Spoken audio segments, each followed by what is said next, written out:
Olá galera, bem-vindos a mais um vídeo aqui do meu canal. Sou o professor Alan, estarei apresentando para vocês mais um vídeo referente ao curso Python com Jupyter Notebook. Nesse vídeo aqui nós falaremos sobre a função range. A função range, gente, é uma função nativa do Python que gera uma sequência de números que é comumente usada para iterar sobre loops. Esta função é extremamente útil quando você quer realizar uma ação um certo número de vezes ou quando precisa iterar sobre uma sequência de números. Vejamos três variações interessantes da função range. A primeira dessas variações é a range com um único argumento.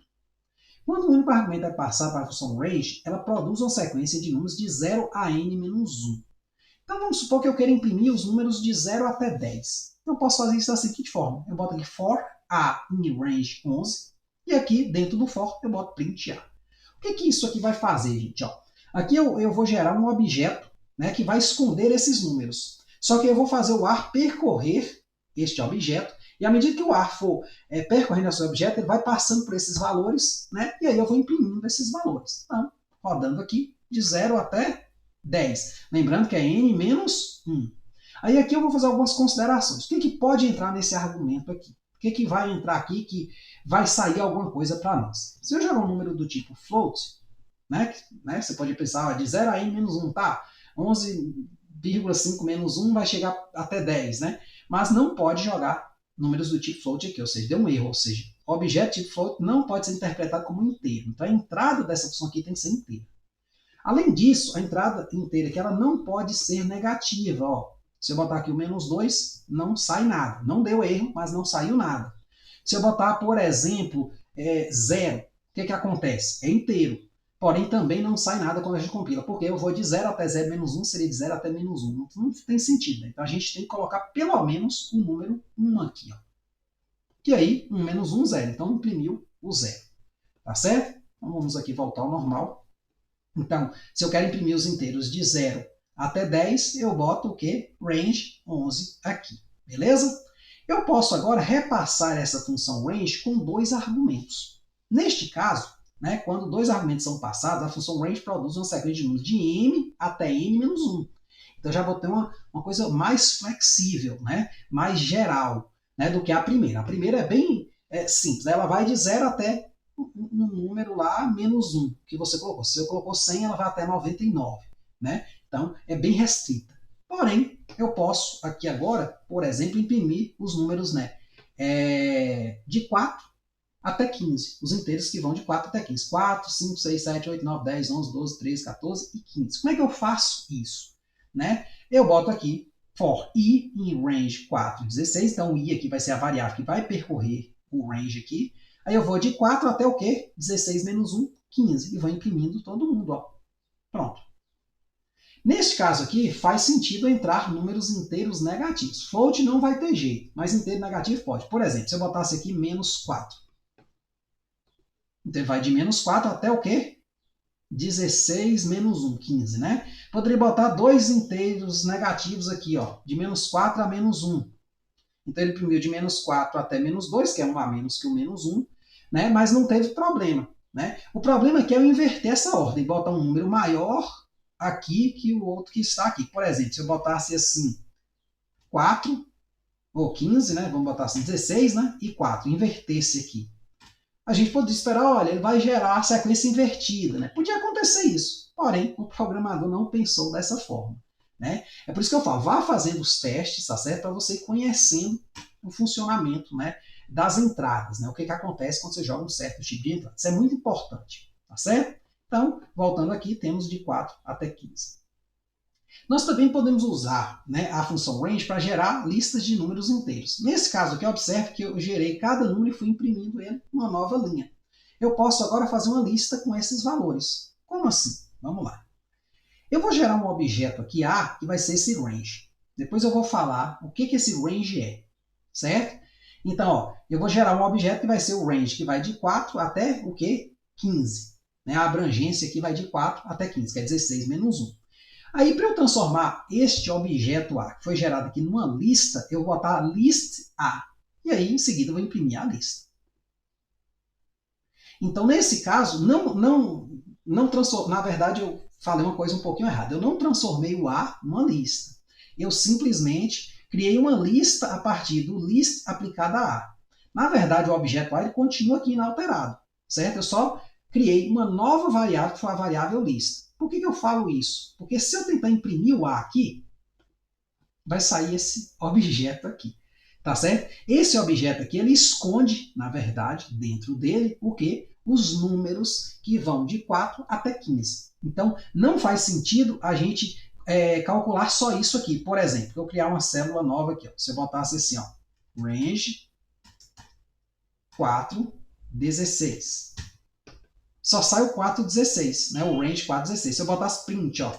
Ah, professor, se você botar um print ao redor também vai dar certo. Não, só sai esse objeto. Então, essa informação é muito importante, viu? Ou seja, o range ele gera um objeto que fica escondido, codificado. Para a gente decodificar ele, no caso, numa lista, a gente bota aqui list, tá certo? Continuando aqui, nós podemos gerar uma lista de números pares compreendidos entre dois valores inteiros. Como é que a gente faria isso? Aí, nesse caso aqui, eu vou precisar do if, tá certo? Então, primeiro, eu vou criar uma lista vazia. Beleza? A gente já viu que é possível criar uma lista vazia. Aí eu vou pegar o for, né? E em range 4, 16, ou seja, os números de 4 até 15 serão percorridos, serão visitados. E aí, para cada um desses números, eu tenho um if aqui dentro, que vai checar o seguinte. Se o resto da divisão desse número por 2 for 0, né? Por exemplo, vai passar pelo 4. 4 dividido por 2 dá resto 0. Deu exata divisão, dá resto 0. Pronto, ele vai o quê? Fazer a lista aprender esse número i. Só que quando ele vai para o 5, 5 dividido por 2 não dá resto 0. Né? Lembrando que o porcentozinho aqui é o resto da divisão. A gente viu lá nas primeiras aulas. Então, nesse caso aqui, o que acontece? Esse i não vai ser aprendido, porque não vai entrar aqui dentro do if. Aí eu vou para o 6, aí o 6 vai ser aprendido, porque o resto da divisão dá 0, e até que eu vou chegar lá no 15, que não vai ser aprendido, pronto. Aí eu vou gerar uma lista, na verdade, eu vou fazer com que essa lista aprenda só os números pares. No final, vou imprimir a lista. É um programinha muito interessante, gente, porque ele junta muita coisa que a gente já falou anteriormente. Inclusive, eu já coloquei um programa muito parecido com esse, porém, no momento que eu coloquei lá atrás, a gente não tinha ainda, né, não conhecia ainda sobre essas funções, né, sobre essas estruturas. Né, no caso aqui, a estrutura for, que é a estrutura de repetição, e a estrutura if, que é a estrutura condicional. Mas a gente já está vendo isso, né, nesse vídeo aqui, viu também, né, o condicional nos vídeos passados. Beleza?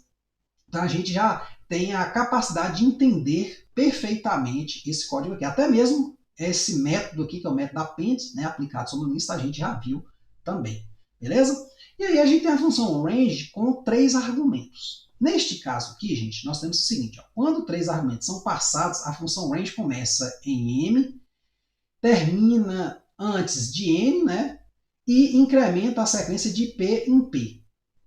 Né? Então, P aqui seria a variação. Porque se você olhar em todos os casos aqui, ó, anteriores, a variação é de 1 em 1. Tá vendo? Tanto nesse primeiro caso aqui, quer dizer, né, que eu vou imprimir aqui de 0 até 10, né, eu vou variando de 1 em 1, como nos outros casos também. Exceto, claro, esse caso aqui, porque aqui eu tenho uma coisa mista. Né? Não é só a função range que está atuando aí.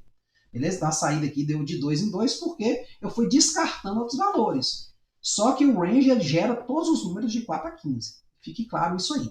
Então, nesse caso aqui, é o seguinte, imagine que eu queira gerar, né, todos os pares que estão compreendidos entre 4 e 15, podendo incluir o 4, podendo incluir o 15, se o 15 também fosse par, tá certo? Então, eu vou botar 4, 16, porque eu vou de 4 até 15, certo? E vou o quê? Pulando de 2 em 2, porque eu sei que se eu começar de um número par e somando de 2 em 2, eu vou saltando para outros números pares. Só que eu tenho um bloqueio que é o 15. Chegou em 15 ali, eu paro, certo?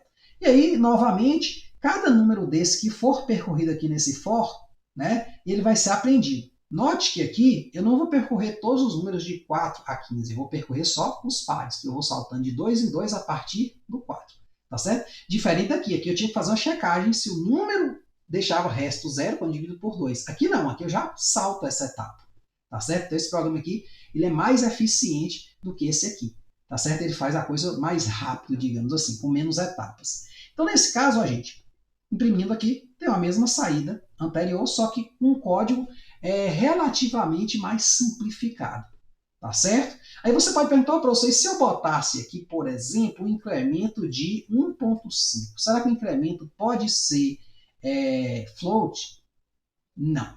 Então aqui ele só mexe com números inteiros, tá certo? Então no caso aqui também termina antes de n, que ele fala antes de n é n-1, tá certo? Então nesse caso aqui, né, essa função aqui ela é restrita mais a entradas inteiras, seja com 1, com 2 ou com 3 argumentos. Em próximos vídeos, a gente vai estar falando de funções mais versáteis, né, onde você vai ter uma variação não inteira. Por exemplo, eu quero esboçar um gráfico de 0 até 5 e eu quero saltar de 0.1 em 0.1. Né? Ou quero gerar os números que estão de 0 até 5, né, variando de 0.1 em 0.1. Ou seja, a variação aí já vai ser o quê? Um número do tipo float. Tá certo? Um número quebrado. Então a gente vai conseguir fazer isso mais à frente. Por enquanto, a função range é mais para gerar sequência de inteiros. Beleza? Então é isso aí, espero que tenham entendido, espero que tenham gostado. Pratiquem, tá certo? Para vocês entenderem o funcionamento dessa funçãozinha. Até a próxima.